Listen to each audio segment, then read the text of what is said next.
Tonight on Nightline, Scientology under attack. A wave of websites, videos, and protests turns a critical eye on the celebrity-studded church. Now this niece of Scientology's worldwide leader, raised in the church, tells Nightline why she left and why she's joined the protests. Growing Up Scientologist, a Nightline special report starting now. From the global resources of ABC News, with Terry Moran in Washington, Martin Bashir and Cynthia McFadden in New York City. This is Nightline, April 24, 2008.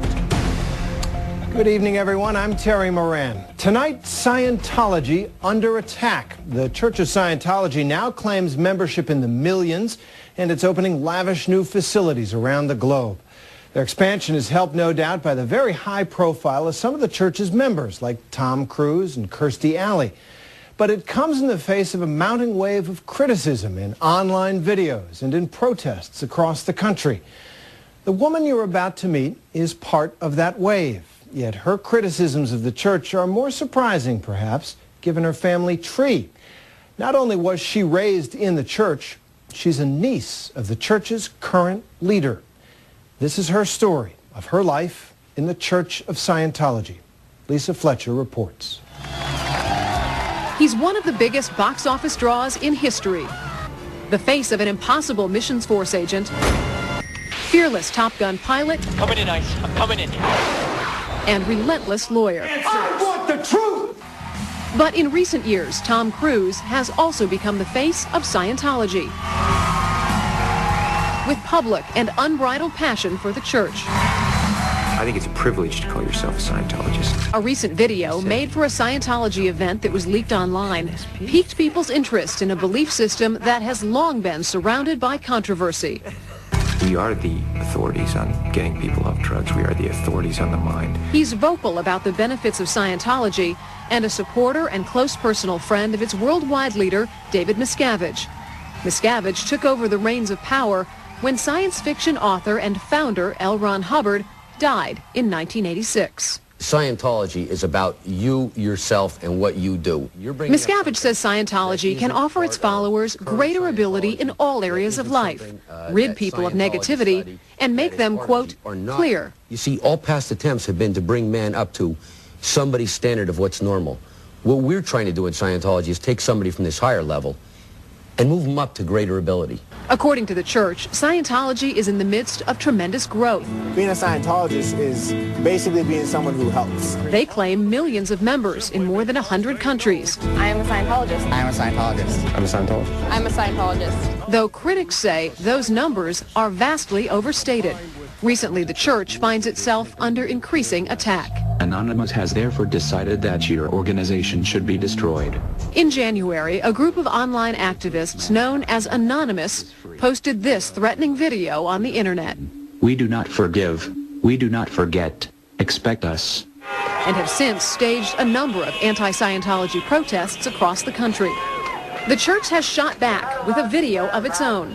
While claiming they are peaceful, in less than 3 weeks, anonymous members made or encouraged 22 bomb threats and 8 death threats against members and officials of the Church of Scientology. New websites critical of Scientology are popping up all over the internet.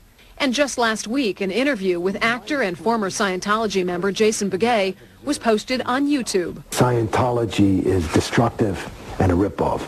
Ex-ScientologyKids.com was created by 3 young women who used to be members of the church.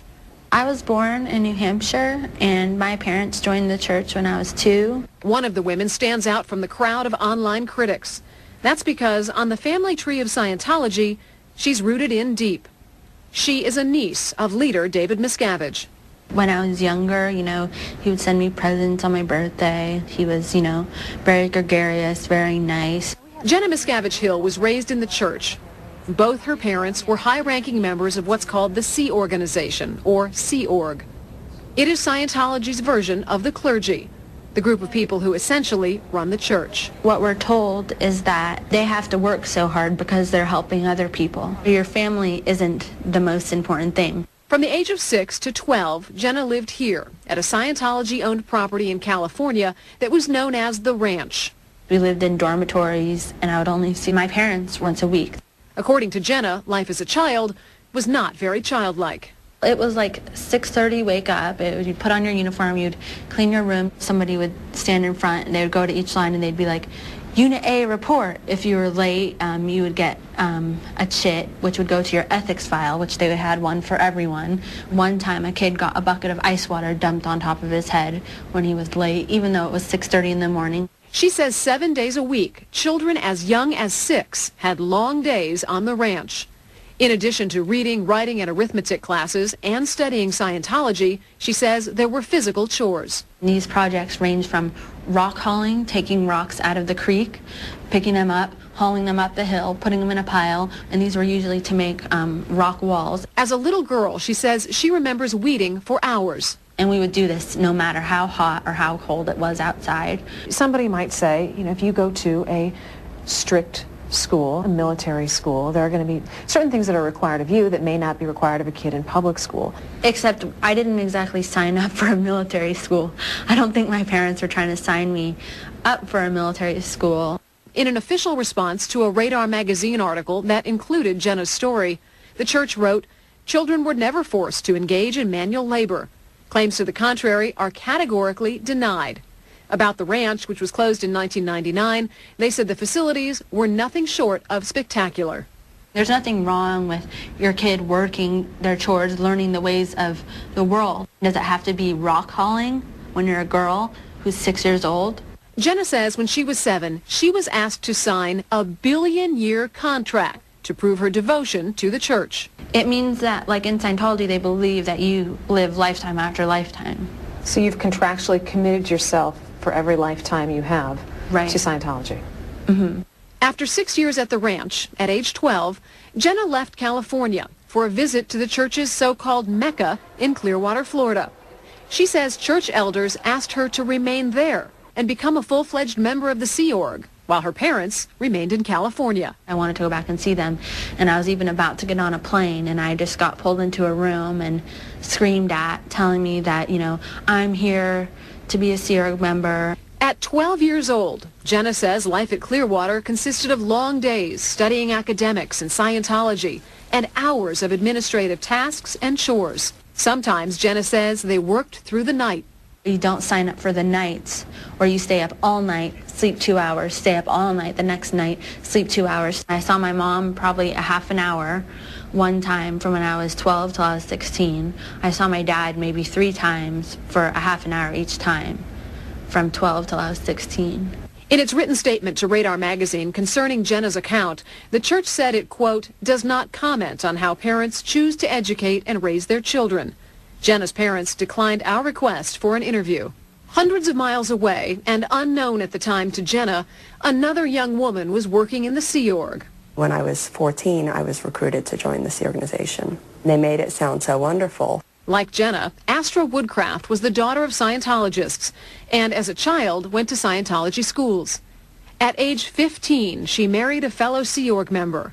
Her workday consisted of studying, mostly L. Ron Hubbard's teachings, and clerical duties. I worked, 15 hours a day. We worked 7 days a week. I maybe had 2 or 3 days off a year. Astra says disobedience wasn't tolerated in the Sea Org. She says once she refused an order from a higher-ranking Sea Org member. And he held me up against a wall, screaming in my face. They'll paint this extremely rosy picture, and it sort of sucks you in. Astra's father, Lawrence Woodcraft, says the family joined the Sea Org because of his wife's passion for Scientology.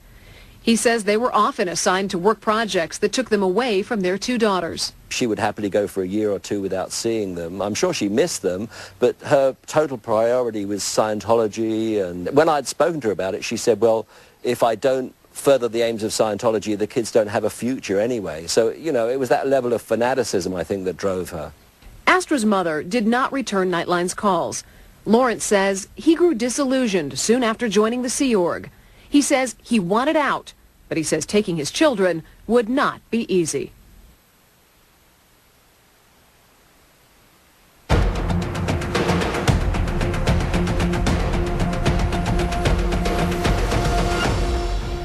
Back now to Lisa Fletcher's report on 2 women who left Scientology, including a niece of the church's worldwide leader. Jenna Miscavige Hill, a niece of David Miscavige, Scientology's leader, and Astra Woodcraft, grew up in the church. But Astra's father, Lawrence, wanted out.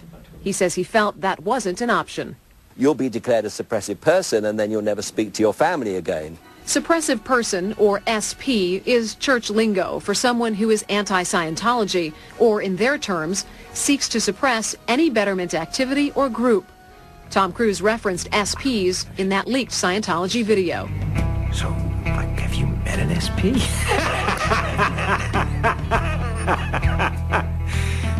I looked at him.